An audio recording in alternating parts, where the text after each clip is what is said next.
Well, welcome back to day 5 of 40 days to a life of purpose, the journey. This is the third video of day 5. Then I'm going to have a coffee break. And then we're going to get into day 6. Yeah. All right. So we left off on Luke. Now, the next 3 are on Luke. So I'm not going to read the little bit of brief history on the book of Luke 3 times, right? So it does jump. So I'm going to change the order a little bit here because it goes from.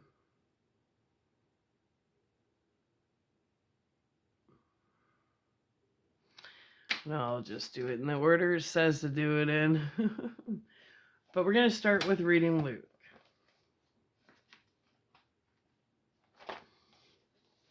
Okay, Luke. Come closer. Luke. Why read this book? Does this book offer anything that can't be found in the other Gospels? Yes, it offers plenty. Just as a witness at a trial does more than confirm the story of another witness, Luke enlarges the story of Jesus. You'll gain new information from Luke and see Jesus from a new angle. Of all the gospel writers, Luke gives us the greatest variety of teachings, parables, and events from the life of Jesus. Who wrote this book? Luke, a companion of Paul the Apostle. Luke, who also wrote Acts, was probably a Gentile and also a medical doctor. Who wrote this book? Luke, a companion of Paul the Apostle. Just said that. I need a coffee break. To whom was it written and why? Luke wrote to Theophilus, probably a Gentile who was likely either a new believer or someone seeking to learn about Christ. Theophilus Theophilus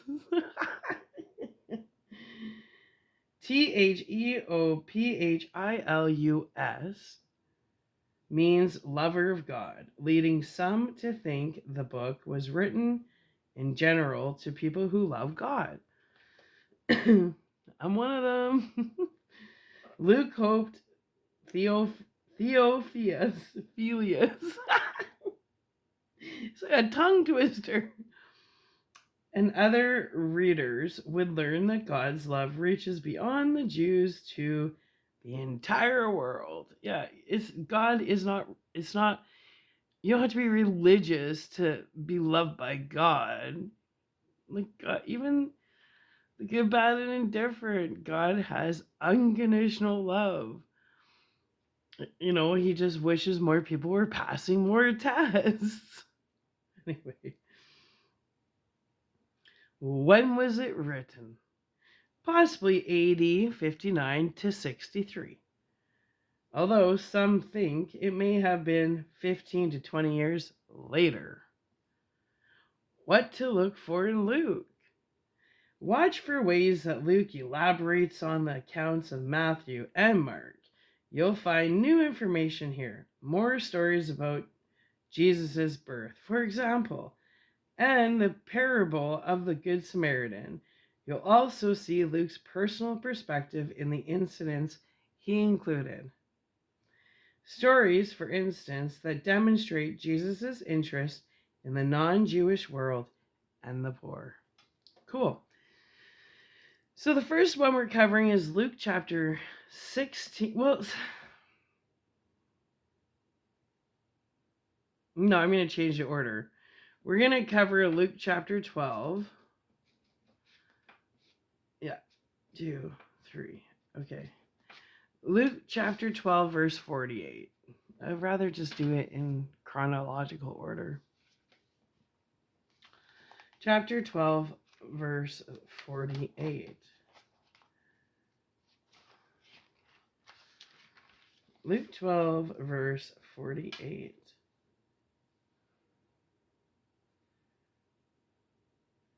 We'll do 46 to 48.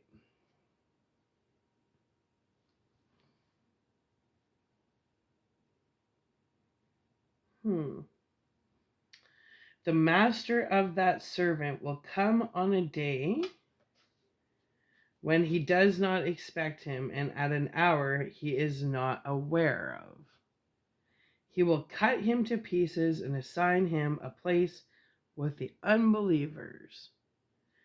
That servant who knows his master's will and does not get ready or does not do what his master wants will be beaten with many blows.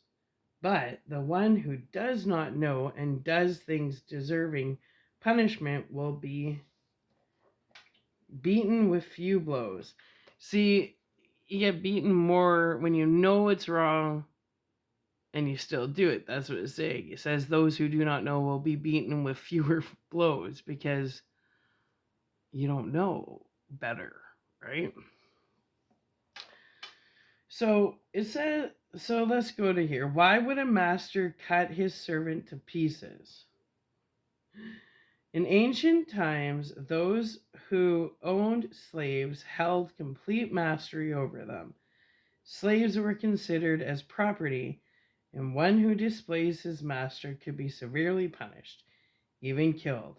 Such deeds were within the master's legal rights. Jesus may have used this particularly gruesome punishment to illustrate the spiritual truth of his example, that a hypocritical leader will be cut off from any life with God. Hypocrisy. Not a good road to take. All right. So now we're going to scooch over to Luke chapter 16.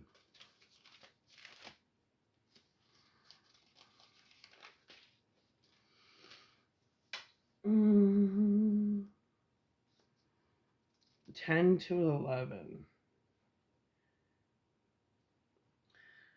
Let's do 8 to 11. Chapter 16. The master commended and the dishonest manager because he had acted shrewdly. For the people of this world are more shrewd in dealing with their own kind than are the people of the light. I tell you, use worldly wealth to gain friends for yourselves, so that when it is gone, you will be welcomed into eternal dwellings. Whoever can be trusted with very little can also be trusted with much. And whoever is dishonest with very little will also be dishonest with much. It's a mentality.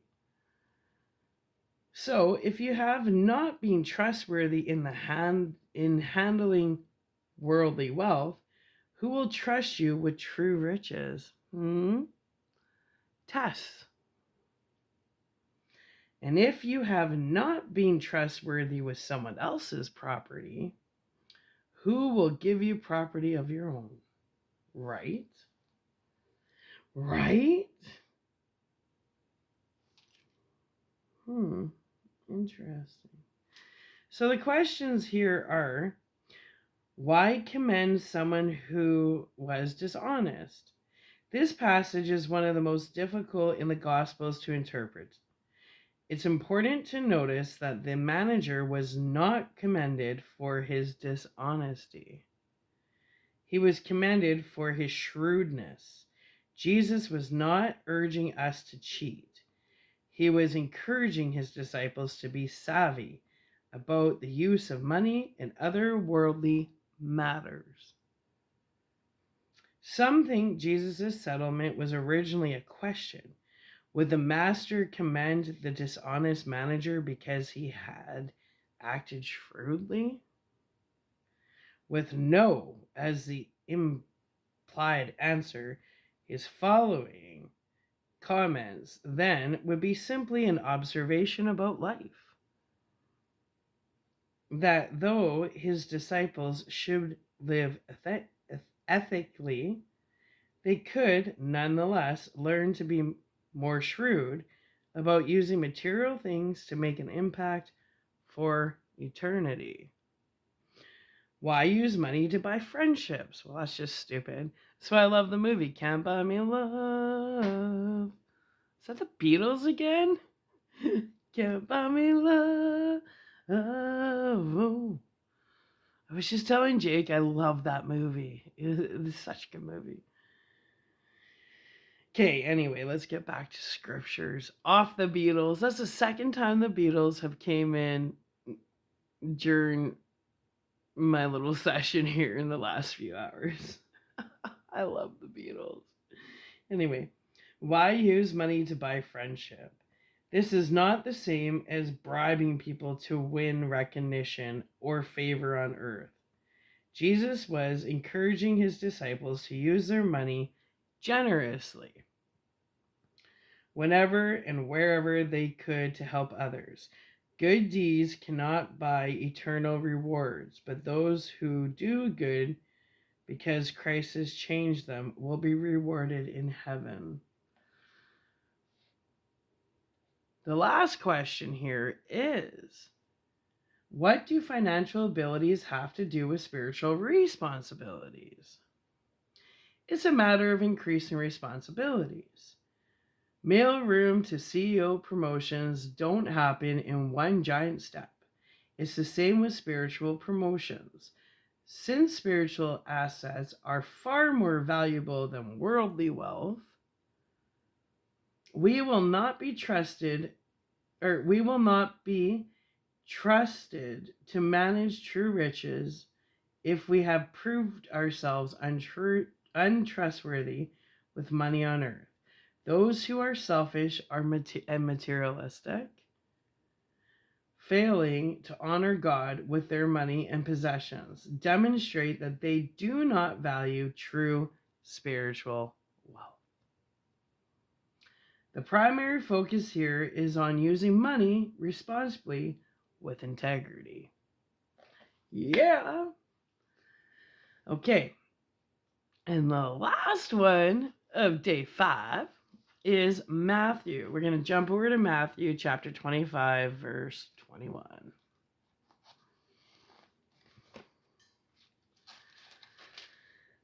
Matthew. Why read this book? Have you ever read a sequel to a novel without having read the original story? Trying to pick up the storyline without a transition can be difficult. The Gospel of Matthew serves as such a transition. It connects the story of the Old Testament with the story of the New Testament, helping us understand how the life and teachings of Jesus built upon what had come before. Who wrote this book? Matthew, a tax collector who became one of Christ's 12 disciples. See? One of Christ's 12 disciples was a tax collector. It can be anyone. We all have an option to be vessels for whatever frequency we choose to reside on. Well, let's go. Why was it written? To offer irrefutable proof that the long-awaited Jewish Messiah had come to inaugurate God's kingdom on earth. When and to whom was it written? Matthew possibly wrote this book in the AD 70s, though some believe he may have written it in the 50s or 60s. AD. Primarily for Jewish readers, he offered a persuasive account of the good news of Jesus, citing Old Testament evidence that supported the claims believers had been making about Jesus. What to look for in Matthew. Notice Matthew's frequent use of the Old Testament and how his Jewish orientation flavors his descriptions. For example, he frequently uses Son of David instead of Son of God, as in the Gospel of John. One of Matthew's major themes is the kingdom of heaven. Note Jesus' teachings about what it means to be a citizen of that kingdom. Matthew chapter 25.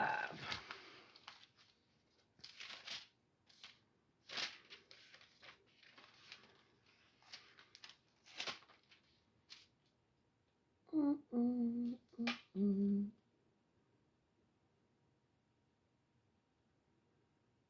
25 verse 21.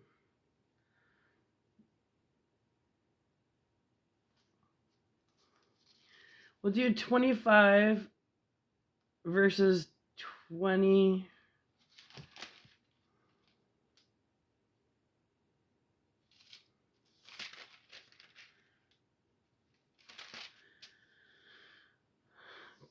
We'll do 28, 27 because we got time and it's the last one. Okay.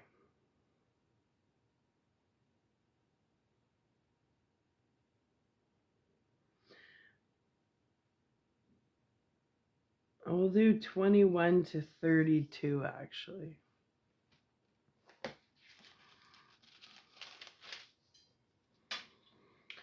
His master replied, "Well done, good and faithful servant. You have been faithful with a few things. I will put you in charge of many things. Come and share your master's happiness."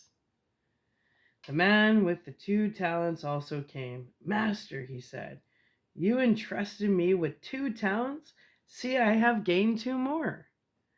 His master replied, "Well done, good and faithful servant. You have been faithful with a few things.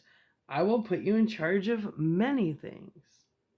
Come and share your master's happiness." Then the man who had received the 1 talent came. "Master," he said, "I knew that you are a hard man, harvesting where you have not sown and gathering where you have not scattered seed. So I was afraid and went out and hid your talent in the ground. See, here is what belongs to you." His master replied, "You wicked, lazy servant. So you knew that I harvest here where I have not sown and gather where I have not scattered seed? Well, then, you should have put my money on deposit with the bankers, so that when I returned, I would have received it back with interest." Grumpy old man. "Take the talent from him and give it to the one who has the 10 talents. For everyone who has will be given more, and he will have an abundance. Whoever does not have, even what he has will be taken from him. And throw that worthless servant outside into the darkness, where there will be weeping and gnashing of teeth. When the Son," it said, the sheep and the goats, "when the Son of Man comes in his glory and all the angels with him, he will sit on his throne in heavenly glory. All the nations will be gathered before him, and he will separate the people one from another as a shepherd separates the sheep from the goats." Okay, so let's ponder the 2 questions I have here. 1. What does God expect of us? God wants us to use whatever opportunities he gives us. By some standards, the 3rd servant did well. He didn't steal, waste, or lose the money. He guarded and preserved it. Nevertheless, he was judged unfaithful because he did nothing productive. Right? We must make the most of our opportunities. That's also found in Ephesians chapter 5 verse 16. and use of our gifts productivity, which is in 1 Peter chapter 4, verses 10 to 12. Why would sheep and goats be mixed together? Contrast? I don't know. Although first century herders did not pen sheep and goats in a single enclosure, they sometimes grazed sheep and goats in the same fields. Several herds could mingle in one pasture and yet be easily separated when the departing shepherds called for their own flocks. The sheep recognized the distinct voice of their own shepherd in John chapter 10, verses 3 to 4. Jesus often used this image to describe the distinction between good and bad in the kingdom, also found in Matthew chapter 13, verse 30, as well as Matthew chapter 13 verses 48 to 50. Okay, cool. Well, that was fun. So that wraps up day 5, video 3. I'm gonna have a coffee break, and I'm gonna take a break for a bit, and then we're gonna get day 6 done, which brings us up to date. So, hope you have a wonderful Monday. What, is it Monday today? I think so. Love ya. Stay tuned. I'm telling you, stick with me. Do the full 40 days. It's not gonna hurt you. It's soul food. Right? Love ya. I'll be back in an hour or 2 after I have a coffee. Have some me time. I'm having my break. Okay, love ya. Bye.